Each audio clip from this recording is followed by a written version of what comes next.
Good morning student, मैं अनुपम तिवारी। आप सबका भौतिक विज्ञान के ऑनलाइन क्लास में स्वागत है। आज हम लोग अध्ययन करेंगे रदरफोर्ड का परमाणु मॉडल।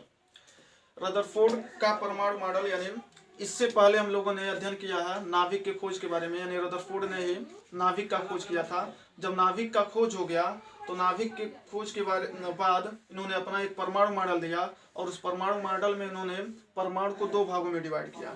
उन्होंने बताया कि एक परमाणु का मध्य भाग होता है और इस मध्य भाग में नाभिक होता है और इस नाभिक में प्रोटॉन और न्यूट्रॉन होते हैं और इस नाभिक के बाहर इलेक्ट्रॉन इसके चारों तरफ चक्कर लगाते रहते हैं।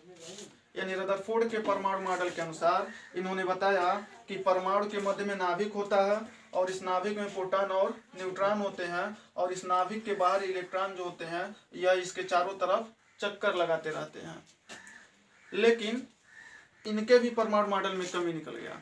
कमी क्या निकला कि जब इनसे वैज्ञानिकों ने पूछा यदि इलेक्ट्रॉन इसके चारों तरफ निरंतर गति करेगा यानी चक्कर लगाएगा तो कोई भी वस्तु जब लगातार गति करता है तो उसके ऊर्जा में कमी आती है।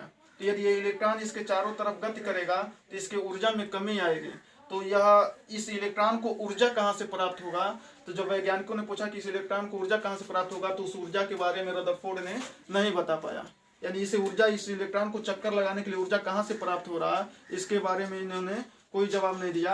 यदि मान लेते हैं यदि यह नाभिक है और इस नाभिक के बाहर इलेक्ट्रॉन चारों तरफ चक्कर लगाता है तो निरंतर इसके ऊर्जा में कमी आएगी और जब ऊर्जा में कमी आएगी तो यह धीरे धीरे नाभिक की तरफ झुकता हुआ चला जाएगा और जब नाभिक की तरफ झुकता हुआ जाएगा तो यानी एक स्थिति ऐसी आएगी कि यह नाभिक में ही गिर जाएगा। तो हम जानते हैं कि नाभिक धनात्मक होता है और इलेक्ट्रॉन ऋणात्मक होता है। तो यह इलेक्ट्रॉन यानी ऋणात्मक और धनात्मक एक दूसरे के अस्तित्व को समाप्त कर देंगे। इनका यह पहला कमी है।